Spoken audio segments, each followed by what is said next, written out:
ഈശോ മിശിഹായ്ക്ക് സ്തുതിയായിരിക്കട്ടെ. 2 കൊറിന്തോസ് 13 അധ്യായത്തിൽ നിന്നുള്ള ചോദ്യങ്ങളും ഉത്തരങ്ങളും. ഒന്നാമത്തെ ചോദ്യം, എത്രാം പ്രാവശ്യമാണ് ഞാൻ നിങ്ങളെ സന്ദർശിക്കാൻ പോകുന്നത് എന്നാണ് 13:1 പറയുന്നത്. ഉത്തരം 3-ാം പ്രാവശ്യം. ചോദ്യം 2, ഏത് കാര്യവും സ്ഥിരീകരിക്കേണ്ടിയിരിക്കുന്നത് എങ്ങനെ? ഉത്തരം 2-3 സാക്ഷികളുടെ മൊഴിയിന്മേൽ. ചോദ്യം 3, ഞാൻ മുന്നറിയിപ്പ് നൽകിയിട്ടുണ്ട് എന്ന് പറയുന്നത് ആർക്ക്? ഉത്തരം നേരത്തെ പാപം ചെയ്തവർക്കും മറ്റെല്ലാവർക്കും. ചോദ്യം 4, നേരത്തെ പാപം ചെയ്തവർക്കും മറ്റെല്ലാവർക്കും എന്ത് നൽകിയിട്ടുണ്ട് എന്നാണ് പറയുന്നത്? ഉത്തരം മുന്നറിയിപ്പ്. ചോദ്യം 5, എൻ്റെ 2-ാം സന്ദർശന വേളയിൽ ഞാൻ ചെയ്തതുപോലെ ഇപ്പോൾ എൻ്റെ ഡാഷിലും അവർക്ക് ഞാൻ താക്കീത് നൽകുന്നു. ഉത്തരം അസാന്നിധ്യത്തിലും. ചോദ്യം 6, അവരെ വെറുതെ വിടുകയില്ല എന്ന് പറയുന്നത് എപ്പോൾ? ഉത്തരം ഞാൻ വീണ്ടും വന്നാൽ. ചോദ്യം 7, നിങ്ങൾ ആഗ്രഹിക്കുന്നത് എന്താണല്ലോ എന്നാണ് പറയുന്നത്? ഉത്തരം ക്രിസ്തു എന്നിലൂടെ സംസാരിക്കുന്നു എന്നതിന് തെളിവാണല്ലോ. ചോദ്യം 8, നിങ്ങളോട് ഇടപെടുന്നതിൽ അവൻ ഡാഷ് അല്ല, ശക്തനാണ്. ഉത്തരം ദുർബലനല്ല. ചോദ്യം 9, ക്രിസ്തു ബലഹീനതയിൽ എന്ത് ചെയ്യപ്പെട്ടു? ഉത്തരം ക്രൂശിക്കപ്പെട്ടു. ചോദ്യം 10, ദൈവത്തിൻ്റെ ശക്തിയിൽ എന്ത് ചെയ്യുന്നു? ഉത്തരം ജീവിക്കുന്നു. ചോദ്യം 11, ഞങ്ങളും ബലഹീനരാണ് എന്ന് പറയുന്നത് ആരിൽ? ഉത്തരം ക്രിസ്തുവിൽ. ചോദ്യം 12, നിങ്ങളോട് പെരുമാറുമ്പോൾ എന്ത് സംഭവിക്കുന്നു? ഉത്തരം അവനോടുകൂടെ ദൈവത്തിൻ്റെ ശക്തി കൊണ്ട് ജീവിക്കും. ചോദ്യം 13, പരിശോധിക്കുവിൻ എന്ന് പറയുന്നത് എന്ത്? ഉത്തരം നിങ്ങൾ നിങ്ങളുടെ വിശ്വാസത്തിൽ നിലനിൽക്കുന്നുണ്ടോ എന്ന്.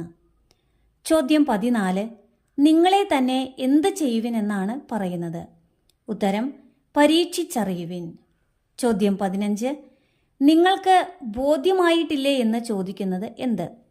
ഉത്തരം യേശു ക്രിസ്തു നിങ്ങളിലുണ്ട് എന്ന്. ചോദ്യം 16, യേശു ക്രിസ്തു നിങ്ങളിലുണ്ട് എന്ന് നിങ്ങൾക്ക് ബോധ്യമായിട്ടില്ലെങ്കിൽ നിങ്ങൾ തീർച്ചയായും എന്തിൽ പരാജയപ്പെട്ടിരിക്കുന്നു എന്നാണ് പറയുന്നത്? ഉത്തരം പരീക്ഷയിൽ പരാജയപ്പെട്ടിരിക്കുന്നു. ചോദ്യം 17, എന്ത് നിങ്ങൾ ഗ്രഹിക്കുമെന്ന് ഞാൻ പ്രതീക്ഷിക്കുന്നു എന്നാണ് ശ്ലീഹ പറയുന്നത്? ഉത്തരം ഞങ്ങൾ പരാജയപ്പെട്ടിട്ടില്ലെന്ന് നിങ്ങൾ ഗ്രഹിക്കും എന്ന്. ചോദ്യം 18, ദൈവത്തോടുള്ള ഞങ്ങളുടെ പ്രാർത്ഥന എന്ത്? ഉത്തരം നിങ്ങൾ തിന്മ പ്രവർത്തിക്കരുതേ എന്നാണ്. ചോദ്യം 19, നിങ്ങൾ നന്മ പ്രവർത്തിക്കണമെന്ന് പറയുന്നത് എപ്പോഴാണ്? ഉത്തരം ഞങ്ങൾ. ചോദ്യം 20, ഞങ്ങൾ പരീക്ഷയിൽ വിജയിച്ചവരായി കാണപ്പെടണമെന്നില്ല. ഞങ്ങൾ പരാജിതരായി കാണപ്പെട്ടാലും നിങ്ങൾ എന്ത് പ്രവർത്തിക്കണമെന്നാണ് പറയുന്നത്?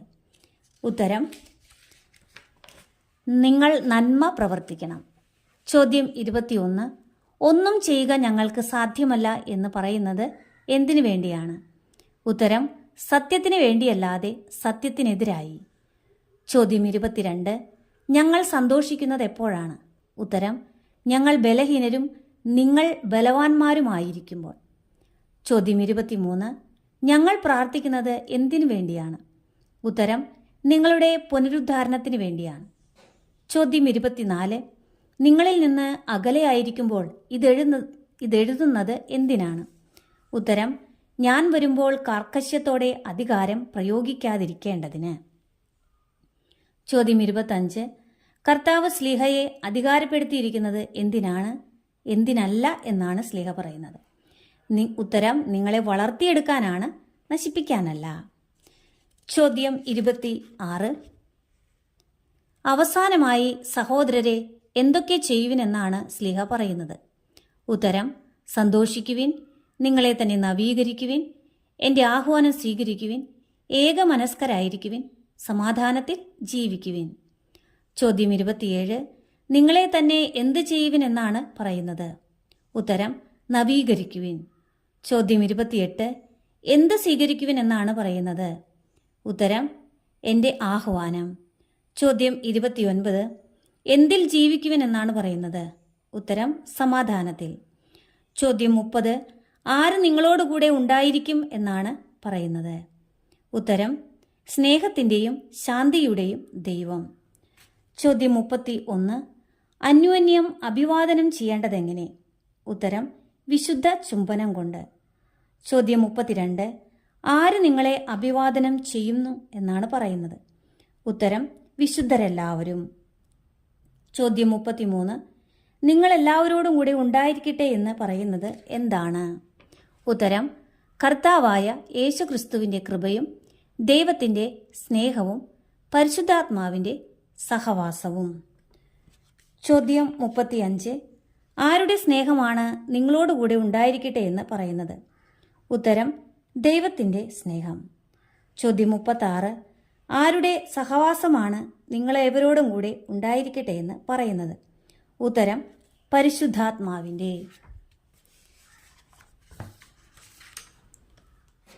ചോദ്യം 37.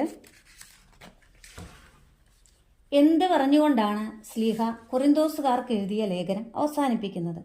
ഉത്തരം കർത്താവായ യേശുക്രിസ്തുവിൻ്റെ കൃപയും ദൈവത്തിൻ്റെ സ്നേഹവും പരിശുദ്ധാത്മാവിൻ്റെ സഹവാസവും നിങ്ങളേവരോടും കൂടെ ഉണ്ടായിരിക്കട്ടെ എന്ന്. ചോദ്യം 38. 2 കൊരിന്തോസ് 13 അധ്യായത്തിൽ എത്ര വാക്യങ്ങളുണ്ട്? ഉത്തരം 13.